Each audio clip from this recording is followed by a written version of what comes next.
Hello everyone, my name is Grace, and today's news is about noise pollution. It's an issue that easily overlooked today. Noise generally means that the sound you don't need at the moment. For example, if you are resting in a vehicle and you are disturbed by the sound of engine or other parts you don't need, that's noise. But if you are at a rock concert, you don't think of it as noisy because you will probably paid £100 for it, no matter how loud the music is. So today we are going to look at the noise in our social life. And so let's start with the conversation with Jessica. Hi, what's up, Jessica? I'm fine. Where do you live now?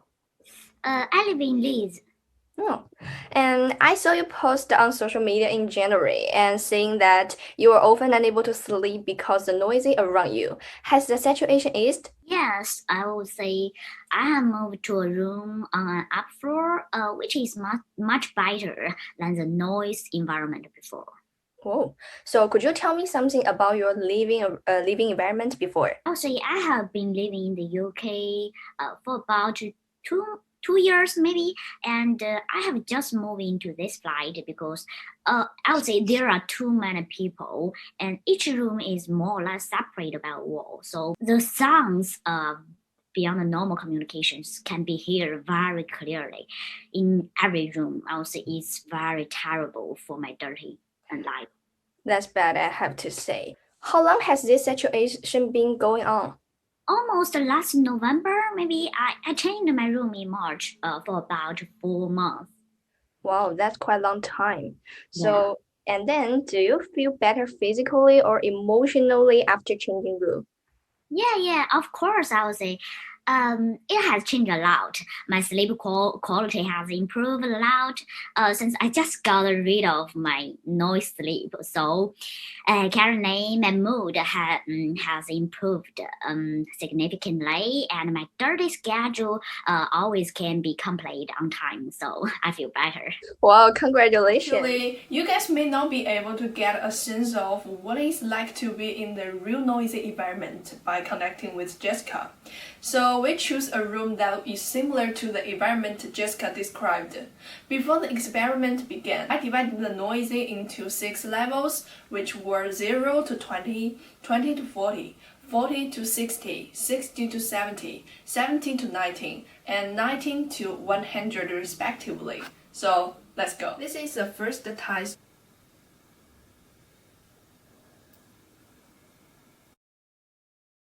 Second test.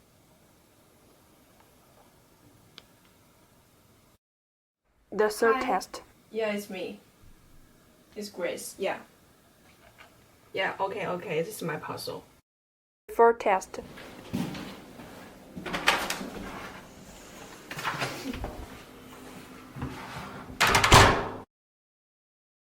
The fifth test.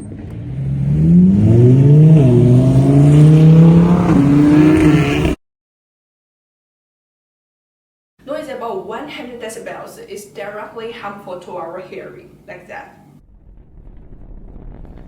From this test, we can conclude that if you make a noise above 17 decibels, you can have an effect on other people's, especially in densely populated area. If a person lives in an area with noise above 17 decibels for a long period of time, it can also cause harm to the body. 噪音对人体的一个危害。那么噪音对我们的危害呢，主要在于2个方面，一个就是对我们身体上的危害，还有一个就是对于我们精神上的危害。那么对于身体上的危害来讲呢，噪音最直接的危害就是会使我们的听力下降。在白天当中，我们在学习和工作中，如果受到了噪音的影响的话，会使我们感到一些烦躁的情绪，那么这会让我们的学习和工作的效率下降。那对于我们休息的时候呢，特别是在晚上，噪音呢会使我们的睡眠质量下降，然后严重的话可能会导致我们失眠，导致失眠之后呢，会使我们第2天可能在这个精神状态上呀，或者是食欲上可能会产生一些不太好的表现。但如果说一个人长期生活在噪音污染之下的话，他的身体和精神会产生哪些变化呢？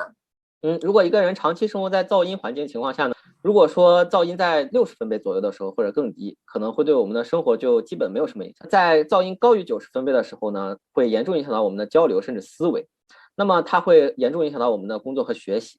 那么除此之外呢，对于长时间生活在噪音环境中的人呢，也会产生一些类似于像血压升高的情况。那么这很严重，甚至会影响到我们的生命。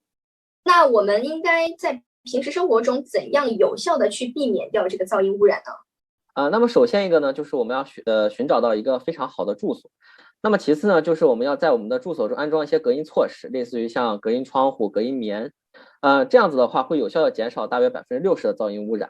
如果在我们休息睡觉的时候呢，如果有噪音干扰到我们的话，我们可以选择佩戴一些像耳塞、眼罩类似的辅助的这种工具，来帮助我们去营造一种良好的睡眠环境。As we can see, there's no way to avoid noisy pollution in everyone's life.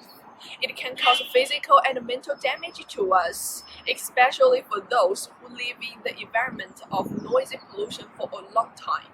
Therefore, we should pay more attention to whether we're harmed by noise in our daily work and life. Okay, that's all of the news for today. See you next time, guys.